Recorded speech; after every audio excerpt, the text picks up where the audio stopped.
আমার গোপাল বলেছে আমার হাতে লুচি খাবে, তাই সব লুচি ঠাস ঠাস করে ফুলছে। আমার কোনো কষ্ট হয়নি গোপালের খাবার তৈরি করতে। খুব আনন্দ সহকারেই আমি সব রান্না করে ফেললাম। জয় গোপালের জয়। মন থেকে তুমি যদি ভালোবেসে সব কিছুই করো, তোমার ঠিক তুমি সফলতা পাবে। মন থেকে ভালোবেসে তুমি যাই করো, তোমার সব ভালো হবে, তোমার সফলতা তো আসবেই।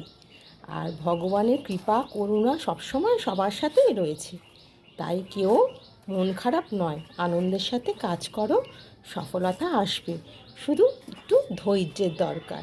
আমার গোপাল সোনা খাবে লুচি, আলু পটল কুমড়ো ছোলা দিয়ে ছক্কা, আলু ভাজা, পটল ভাজা, নারকেল ভাজা, কুমড়ো ভাজা, কাঁচকলা ভাজা, পটল ভাজা, তার সাথে তো মিষ্টি ফলার রয়েছে, আর রয়েছে সুজি, আর সবচেয়ে প্রিয় গোপালের বোধহয় তালের বড়া, সেটাও গোপাল আমার হাত থেকে করিয়ে নিয়েছে।